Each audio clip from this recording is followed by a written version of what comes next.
Fayyaadha. Meediqoo viidiyoo kana dhageeffadhaati. Viidiyoo sekendima 20 diqqoo yaada irratti kennachuu barbaada. Dhageeffadha. Yeroon akka gabbifataniif deeggarsi leenjii fi barnoota dabalataa ni taasifama. Qonnaan bulaan sababa misoomaa lafa isaarraa buqqifamuu qaama misooma sana taasifama. Abbaan qabeenya lafa qonnaan bulaa keenya irratti misoomsuu dhufuu qaamuu dirqama qabeenya horatamuu keessaa qonnaan bulaan sun akka sheerii gahaa. Dhageeffanne egaa akkuma dhageeffattanii wanni jechuu barbaadu hordoftoota kiyya kabajamoo fi jaallatamoo yaa ilmaan Oromoo. Yaa ilmaan Oromoo propagaandaa diinni nu fakkaatee nutti fayyadamuu kana xiinxallee haa barannu. An diinni kiyya ABO jechaan jiru. ABO amma viidiyoo isaanii si argisiise ta alaabaa nu jaalannuu fi kabajnu. Ta wareegamtoonni meeqaatamaa jalatti wareegaman. Finfinnee keessa mirmirsaa jirtu tanan baanu. Diina jechuu kiyyaan. Diinni keenya eenyudha? Tokkoo fi tokko beekamaadha. Biltsiginnaadha bara. Diinni keenya tokkoo fi tokko biltsiginnaadha jechuu. Duuba jara keenya mee gaafii takka sin gaafadha. Viidiyoo kana yeroo akkana dhageessan. Arda sooshaal miidiyaa irra waan deemaa jiru argaa jirra. Alaabaan Oromoo, alaabaan ABO Finfinnee handhuura Oromiyaa magaalaa gudditti handhuura Oromiyaa magaalaa Finfinnee keessa mirmirsaa jiranii. ABO mirmirsaa jirti maarreedha jedhanii sooshaal miidiyaa kanarra poostii godhan jechuu ijoolleen teenya. Mee waa isin gaafadha. Arda nama 2-3 tiraaka tokko keessa kaayanii alaabaa 3-4 Finfinnee keessa deemaa ooluni biltsiginnaa fayyaddi moo ABO'f ummata Oromoo fayyaddi? Gaafii kana irran isinii deebi'a ammallee. Tiraaka tokko keessa tiraaka tokko keessa nama 3 kaayanii nama 4-5 alaabaa 4-5 itti naannessanii Finfinnee keessa naannawanii dhaadannoo dhaadachuuni siyaasaa biltsiginnaatiif faayidaadha moo ABO tiraaka tokkoon Finfinnee keessa deemaa ooltee fi uummata Oromoo fayyada? Faayidaan kun uummata Oromooti moo biltsiginnaa? Biltsiginnatu irraa fayyadama moo uummata Oromooti? Uummata Oromoo osoo hin taane paartii ABO ta Finfinnee jirtu tana jechuu kiyya. Eenyutu irraa fayyadama? Faayidaa eenyutu irraa argata? Gaafii kaamantii jala kaa'a. Deebii kaamantii jala kaa'a. Wanni kana isin gaafadhee fi yeroo ammaan kanatti biltsiginnaan akkuma beekamu paartii mormituu takka hin qabdu. Nama waliin mormitu hin qabdu hin jiru jechuudha. Nageenyi hin jiru biyya keessa. Naannoon Tigraay mootummaa mataa ofii Dabratsiyoon Abu Misaa'iloo filattee paarlamaa yaammattee filattee kaayyatte jechuudha. Jeneraal Taaddasaa Warradee kana Abiyyi tolfatee ergate ofirraa ariitee galchitee jirti jechuudha. Naannoon Amaaraa guutumaan guutuutti biltsiginnaa jala hin jiru jechuudha. Naannoon Oromiyaa akkana. Paartileen mormituu takka amma durallee viidiyoo kiyya keessa dubbadhee jira. Paartileen mormituu takka ta biltsiginnaa waliin dorgomtee election free and fair election geggeessite qooda isii malu argachuu dandeessu hin jirtu gonkumaa. Duuba jara keenya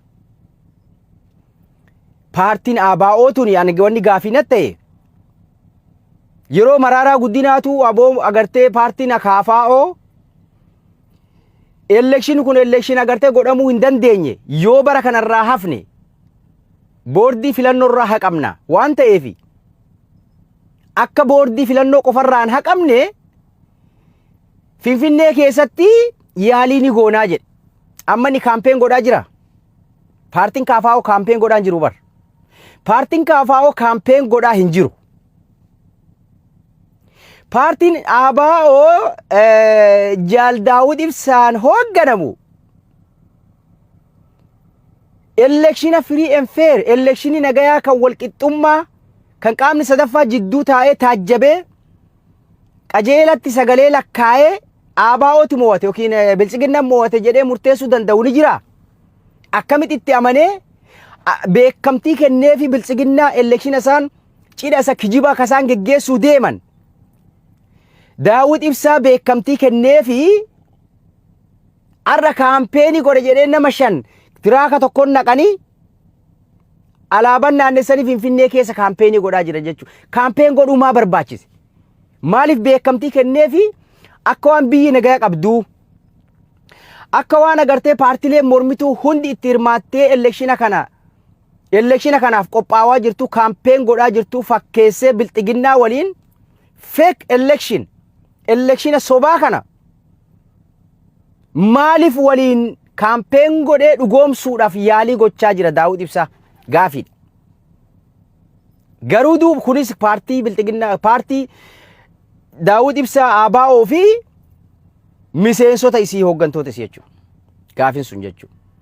Maaliif beekamtii kennee fi akka waan nageenyi jiru akka waan paartiilee mormituu hundi election kanatti hirmaattee election dhugaa free and fair election tahee wayitti beekamtii kennee fi kaampeen godhaa jiraani kun gaafii Jaal Daawud Ibsaati. Takkanaa jedha. Lammaffaa an akka dhuunfaa kiyyatti kan baajatatti godhee Daawud Ibsaati tiraaka san kennee baajata ramadee fi Finfinnee akka isaan seenanii keessa naannayaa oolan taasise Abiyyi Ahmadii jechuu maaliif diraamaadha adeero. Abiyyi Ahmad yeroo ammaan kana akka paartiin takkallee hin jirreen beeka. Election kun akka kijibaan geggeessuudhaaf deemu ni beeka. Addunyaalleen akka agartee election deemu kun kijiba ta'e ni beekani. Kanaaf maal fakkeessa? Kunoo paartiin ABO'tu alaabaa isii fudhattee karaa nagayaatiin mirga freedomidhaan bilisummaadhaan kaampeen godhachaa jirti beekamtii nuu kennitee. Beekamtii nuu kennitee election kun election haqaa akka ta'eef election kun free and fair akka ta'e kunoo paartiin ABO paartii Oromoon jaalattu beekamtii nuu kennanii nu waliin dorgomaa jiranii jechuudhaaf addunyaa ittiin sobuudhaaf qaamota mootummaa kana morman uummata Oromoo dabalatee nageenyi hin jiru yeroo kanatti election osoo hin taane nagaya rakkoo siyaasaa karaa nagayaan furutu nu barbaachisa jedhanii qaamota amanan qaamota mootummaa kanaan mormaa jiran kijibsiisuudhaaf fudhatama dhoorgachuudhaaf paartiilee Oromoo paartiilee mormituu kamuu biyyi keenya nagaa qabdi jechuudhaan paartii ABO's fidatanii akka ragatti chaappaa ittiin dhawatanii baajatatti baasanii nama 4 tiraaka tokko kennanii fi Finfinnee keessa naannessaa jira jechuudha.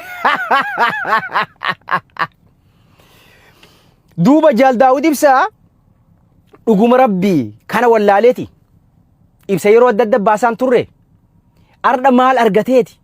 Faayidaan inni bilxiginna irraa argatee election kijibaa fake election kana dhugoomsuuf kaampeenii isa goosisu maaliidha? Finfinnee keessa alaabaa paartii bilxiginnaatti kennite tiraaka tokko kireessanii kennanii fi akka naannessu akka kaampeenii fakkeessee naannoo magaalaa Finfinnee keessa deemee ajandeessu.